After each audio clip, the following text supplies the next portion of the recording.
എല്ലാവർക്കും നമസ്കാരം. കളരിഗുരു ചാനലിൻ്റെ പുതിയൊരു എപ്പിസോഡിലേക്ക് എല്ലാവർക്കും സ്വാഗതം. ഇപ്പോൾ നമ്മുടെ ചാനലിൽ അപ്ലോഡ് ചെയ്തുകൊണ്ടിരിക്കുന്നത് ചുവടുകളെക്കുറിച്ചുള്ള വീഡിയോകളാണ്. കമൻറ്റ് ബോക്സിൽ വന്നിരുന്നൊരു കമൻറ്റാണ് കൂട്ടച്ചുവടുകൾ ചെയ്യാമെന്നുള്ളത്. അപ്പോൾ കമൻറ്റ് ചെയ്ത വ്യക്തിക്ക് ആദ്യമായി നന്ദി പറയുന്നു. അപ്പോൾ കമൻറ്റ് ഇതാണ്, കൂട്ടച്ചുവടുകൾ ചെയ്യാമോ എന്നുള്ളത്. കൂട്ടച്ചുവടുകളെക്കുറിച്ച് പറയുമ്പോൾ കൂട്ടച്ചുവടുകൾക്ക് വേറൊരു പേരുള്ളത് അങ്കച്ചുവട് എന്നാണ്. അതുപോലെ തന്നെ പെരുക്ക് ചുവട് എന്ന പേരിലും ഈ കൂട്ടച്ചുവടുകൾ അറിയപ്പെടുന്നു. ഒറ്റച്ചുവടുകളെ അപേക്ഷിച്ച് കൂട്ടച്ചുവടുകൾക്കുള്ള പ്രത്യേകത, ഒറ്റച്ചുവടുകൾ നമ്മൾ ഒരു കാൽ അനക്കാതെ വെച്ചാണ് ചെയ്യുന്നത്.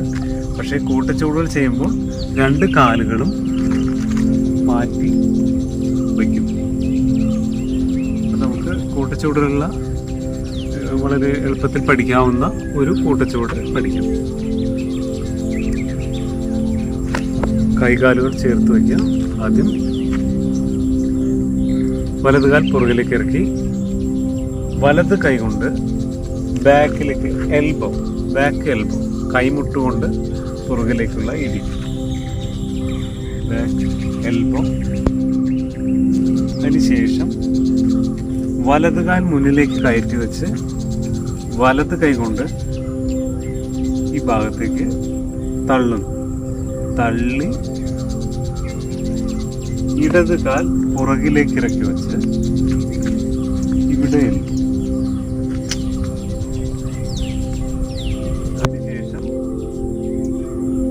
ഇടത് കാൽ പുറകിലേക്ക് ഇറക്കി വെച്ച് ഇടത് കൈ കൊണ്ട് തള്ളുന്നു. വലത് കാൽ പുറകിലേക്ക് ഇറക്കി വീണ്ടും ഇതോട് ചെയ്യാം.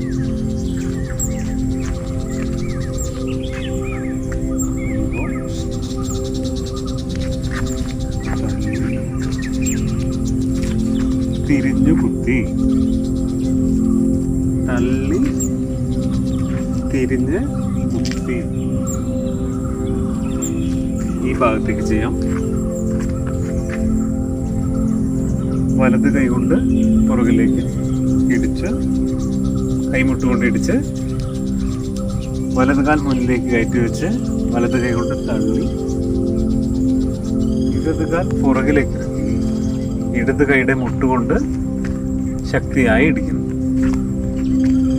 തുടർന്ന് ഇടത് കാൽ കയറ്റി വെച്ച് തള്ളുന്നു. വലത് കാൽ കയറ്റി വെച്ച് വലത് കൈ കൊണ്ട് ശക്തിയായിട്ട് ഇടിക്കും. ഇത് 4 ഭാഗത്തേക്കും സാവധാനം ചെയ്യാം.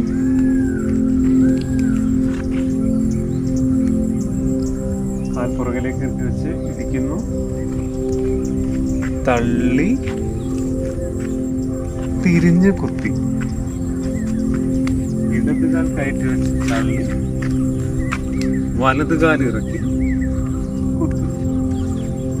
അതിനുശേഷം വലത് കാൽ ഇടത് ഭാഗത്തേക്ക് കയറ്റി വെച്ച് തള്ളി ഇടത് കാൽ പുറകിലേക്ക് ഇറക്കി ഇവിടെ കുത്തി. ഇടത് കാൽ കയറ്റി വെച്ച് തള്ളി വലത് കാൽ ഇറക്കി കുത്തി. കാല് കറക്കി അടിക്കും. കാൽ കറക്കി അടിച്ച് ഇങ്ങനെ തൊഴാം, അല്ലെങ്കിൽ ഇങ്ങനെ നിൽക്കാം. ഇതോടെ ചെയ്യാം.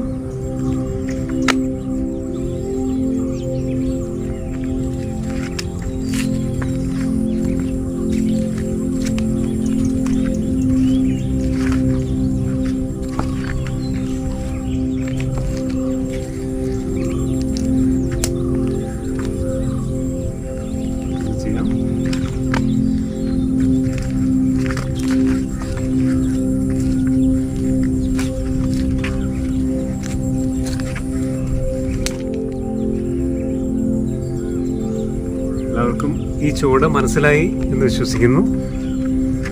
ചെയ്തു നോക്കുക. നന്ദി.